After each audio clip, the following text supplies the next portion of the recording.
Salut à tous, allez, petite vidéo sur la convention Génération Star Wars. Bon, ben vous avez qu'à lire, hein, ça défile sur votre écran. En tout cas, tout ce que je peux dire, c'est que cette convention a vraiment de beaux jours devant elle, puisque ça fait déjà 22 ans qu'elle existe. Et l'association Les Héritiers de la Force assure une organisation tip-top. Allez, laissez-vous guider par la Force, c'est parti.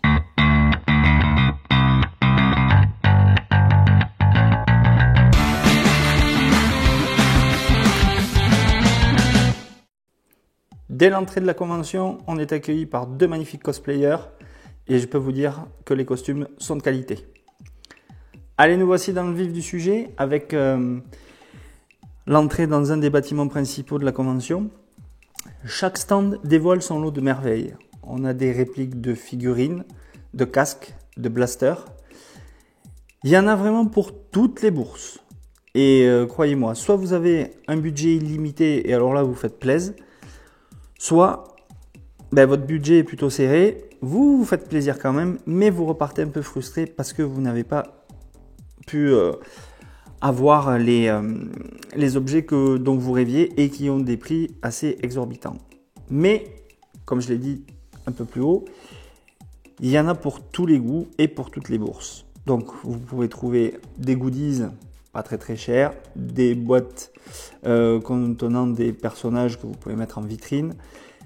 Tous les vendeurs sont de bons conseils, ils connaissent les produits qu'ils vendent et ils arrivent vraiment à vous faire lâcher quelques billets. Alors pour les collectionneurs de pop, en voici quelques-uns. Il y a vraiment du choix. Si vous aimez les statuettes et autres personnages, ben voilà, vous avez du choix et surtout l'embarras. Et quel sacré embarras! Au détour d'une allée, on peut voir des droïdes grandeur nature. C'est pas un kiff d'avoir un droïde comme ça dans son salon? Bon, il faut avoir un grand salon.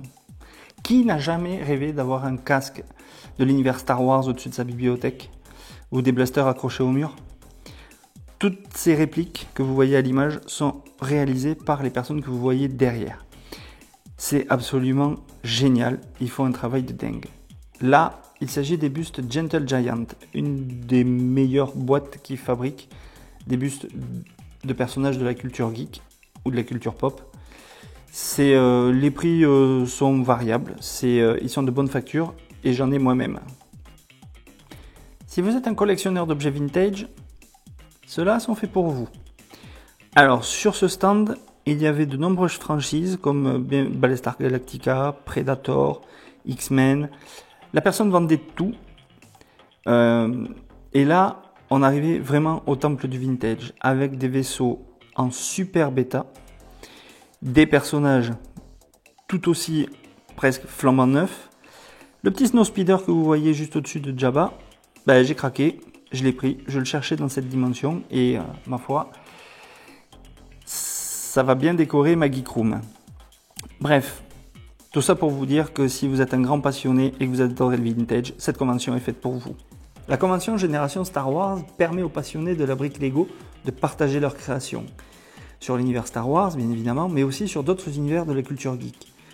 Regardez-moi ces vaisseaux, ces répliques d'AT-AT dans la forêt d'Endor. C'est absolument fabuleux. Sur le côté gauche, là, vous voyez le vaisseau des Jawa. Alors, je n'avais vu que la boîte dans un magasin Lego, mais quand on le voit monter, c'est quelque chose. Et franchement, il est absolument fabuleux.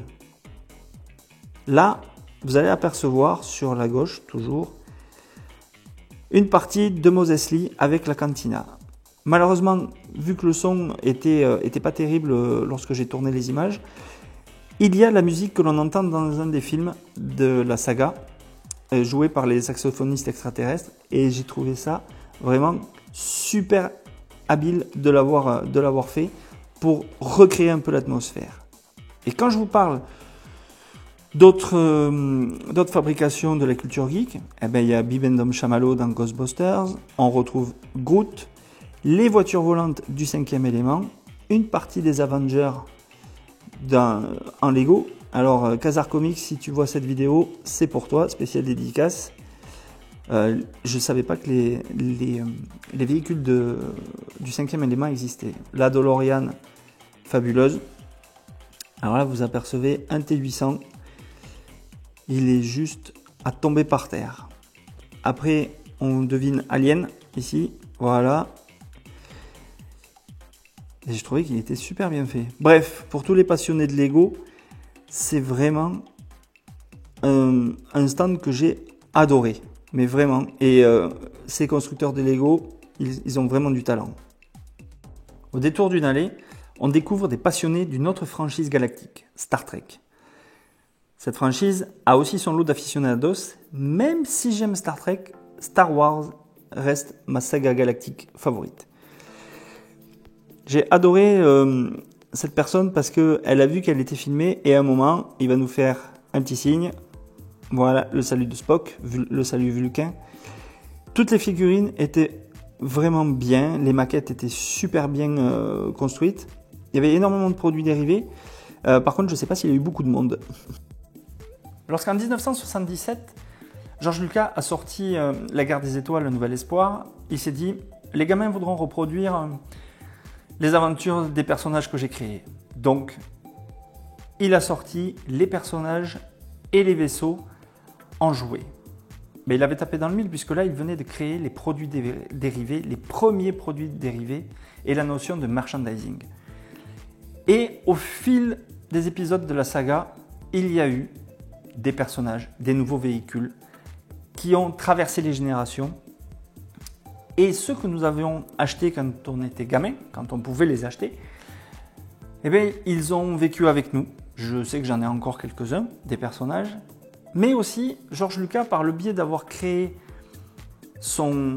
cet univers avec ses objets de collection, eh bien, il a créé une part de souvenir pour nous qui sommes devenus des adultes. Ce que vous voyez là maintenant à l'écran, ce sont d'autres passionnés qui font des merveilles. Ce sont des amoureux du détail et de la perfection qui nous proposent des dioramas d'une qualité extraordinaire avec des répliques de personnages ou de casques absolument fabuleuses. Sans compter les artisans du rêve qu'ils sont, puisque lorsqu'on voit ce qu'ils arrivent à faire avec un croiseur et à recréer une scène d'un des épisodes, on se dit que ces personnes-là sont plus que des passionnés. Ce sont des amoureux de la saga et ils mettent toute leur passion, toute leur énergie et parfois même beaucoup d'argent pour recréer ces dioramas. Regardez-moi ce podracer si c'est bien fait, ces casques. Il y a énormément de travail qui est effectué et les personnes qui font ce genre de diorama, comme Aliska GB qui fait de la toy photographie, je vois le travail qu'elle peut faire pour sublimer des jouets. Et là, ce qu'ils font ici sur ce stand, c'est absolument fabuleux et ça nous laisse rêveurs en tant que passionnés. Après les dioramas et les statuettes, les répliques de casques. Alors là, c'est vraiment génial.